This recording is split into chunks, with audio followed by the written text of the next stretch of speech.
നമസ്കാരം. ഇന്ന് ഞാൻ വന്നിരിക്കുന്നത് വീട്ടിൽ തന്നെ എളുപ്പത്തിൽ പനീർ എങ്ങനെ റെഡിയാക്കി എടുക്കുക എന്നുള്ളതാണ്. ശരിക്കും ഒരു 5 മിനിറ്റ് ഒക്കെ മതി ഇത് തയ്യാറാക്കി എടുക്കാൻ വേണ്ടിയിട്ട്. നമുക്ക് ഒത്തിരി നാൾ സൂക്ഷിക്കാനും കഴിയും. അപ്പോൾ എല്ലാവരും തീർച്ചയായും ട്രൈ ചെയ്ത് നോക്കുക. പിന്നെ ഞാൻ എപ്പോഴും പറയുന്നത് പോലെ ഈ ചാനൽ ആരെങ്കിലും പുതിയതായിട്ട് കാണുന്നുണ്ടെങ്കിൽ നിങ്ങൾക്ക് എൻ്റെ റെസിപ്പീസ് ഇഷ്ടപ്പെടുവാണെങ്കിൽ സബ്സ്ക്രൈബ് ചെയ്യാൻ മറക്കരുത്. സബ്സ്ക്രൈബ് ചെയ്യുമ്പോൾ അതിൻ്റെ തൊട്ടടുത്തായി കാണുന്ന ബെല്ലൈക്കൺ ക്ലിക്ക് ചെയ്യാനും അതിൻ്റെ കൂടി ഓപ്പണായി വരുന്ന ബോക്സിൽ ഓൾ എന്ന് ടിക്ക് ചെയ്യാനും മറക്കരുത്. അപ്പോൾ നമുക്ക് വേഗം തന്നെ വീഡിയോയിലോട്ട് പോകാം. അപ്പോൾ പനീർ എങ്ങനെയാണ് വീട്ടിൽ ഉണ്ടാക്കിയെടുക്കുന്നതെന്ന് നോക്കാം. ഇതിനായിട്ട് ഞാനൊരു സോസ് പാൻ വെച്ച് അതിനകത്തോട്ടേക്ക് 1 ലിറ്റർ ഫുൾ ക്രീമായിട്ടുള്ള പാലാണ് ഒഴിച്ചിട്ടുള്ളത്. അതായത് നമ്മൾ വെള്ളമൊന്നും ചേർത്ത് മിക്സ് ചെയ്തിട്ട് ഇതിനു വേണ്ടി റെഡിയാക്കി എടുക്കരുത്. ഫുൾ ക്രീമായിട്ടുള്ള പാൽ തന്നെ ഉപയോഗിക്കാൻ വേണ്ടിയിട്ട് നോക്കാം. ഇത് നമുക്ക് നല്ലതുപോലെ ഒന്ന് ചൂടായി വരുമ്പോൾ നമ്മളൊന്ന് പതുക്കെ ഇളക്കി കൊടുക്കുകയാണ് വേണ്ടത്. അപ്പോൾ അതായത് പാൽ പതച്ച് പൊങ്ങുന്ന രീതിയിലോട്ടേക്ക് കൊണ്ടുവരരുത്. ഏകദേശം ഒന്ന് പതഞ്ഞ് സൈഡിൽ നിന്നൊക്കെ നമുക്ക് കാണാമല്ലോ പാൽ തിളച്ച് വരുമ്പോഴുള്ള ആ ഒരു പാകം.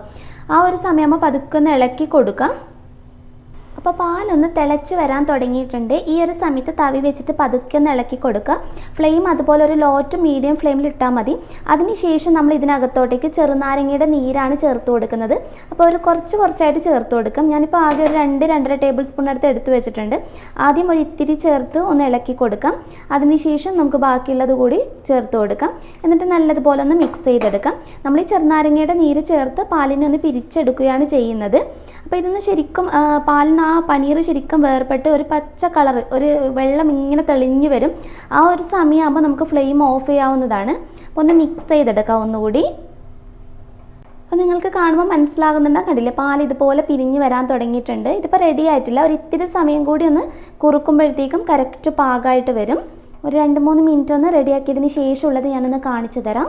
അപ്പോൾ ഈ ഒരു പാകത്തിന് വേണം നമ്മൾ റെഡിയാക്കി എടുക്കാൻ വേണ്ടിയിട്ട്. കണ്ടില്ല, പനീർ ഇതുപോലെ നല്ല സെപ്പറേറ്റ് ആയിട്ട് വരും. ഞാൻ നേരത്തെ പറഞ്ഞില്ലേ, ചെറിയൊരു പച്ച കളർ പോലെ ഉണ്ടാകും നമ്മൾ ഈ പനീർ അങ്ങ് വേർപെട്ട് വരുന്ന ഈ ഒരു സമയത്ത്.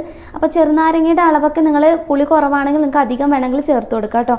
ഇതിപ്പോൾ റെഡി ആയിട്ടുണ്ട്. നമുക്ക് ഫ്ലെയിം ഓഫ് ചെയ്യാം. ഇനി നമ്മൾ റെഡിയാക്കി വെച്ചിട്ടുള്ള പനീർ ഒന്ന് അരിച്ചെടുക്കുകയാണ് വേണ്ടത്. അപ്പോൾ കോട്ടൻ്റെ തുണിയോ തോർത്തോ എന്ത് വേണമെങ്കിലും നിങ്ങൾക്ക് ഉപയോഗിക്കാം. നല്ല ക്ലീൻ ആയിട്ടുള്ള ഒരു തുണി ഉപയോഗിക്കാം. അതിലോട്ടേക്ക് നമ്മൾ റെഡിയാക്കി വെച്ചിരിക്കുന്ന പനീറിൻ്റെ ഒരു മിക്സ് ഒഴിച്ചു കൊടുക്കാം.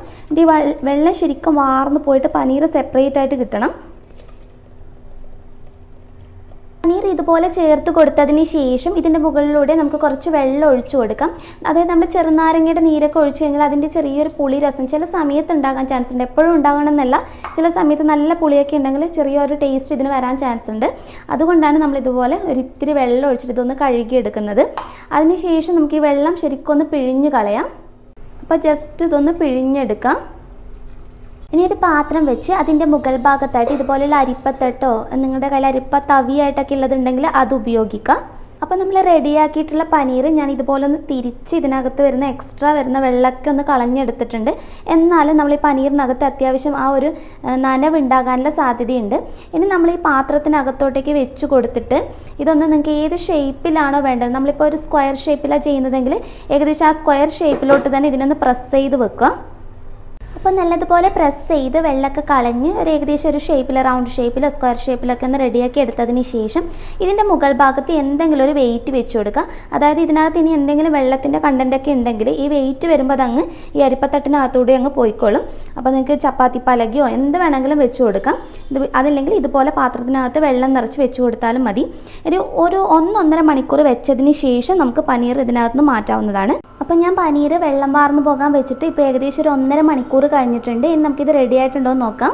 അപ്പോൾ പനീർ കണ്ടില്ലേ, ഇതുപോലെ നല്ലതായിട്ട് സെറ്റായി വന്നിട്ടുണ്ട്. ഇനി നമുക്ക് ഇഷ്ടമുള്ള ഷേപ്പിൽ ഇതൊന്ന് കട്ട് ചെയ്തെടുക്കാവുന്നതാണ്. അപ്പോൾ ഇത് നമുക്കിനി ചെറിയ ചെറിയ പീസസ് ആയിട്ടൊന്ന് കട്ട് ചെയ്തെടുക്കാം.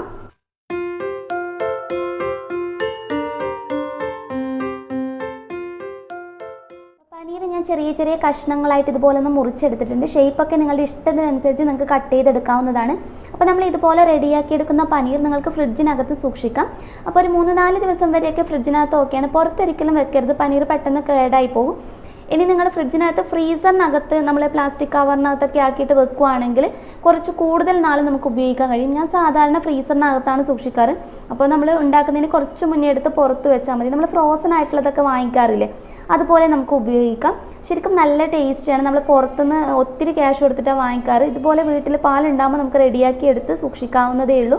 അപ്പോൾ എല്ലാവരും തീർച്ചയായും ട്രൈ ചെയ്ത് നോക്കിയിട്ട് നിങ്ങളുടെ അഭിപ്രായം അറിയിക്കാൻ മറക്കരുത്.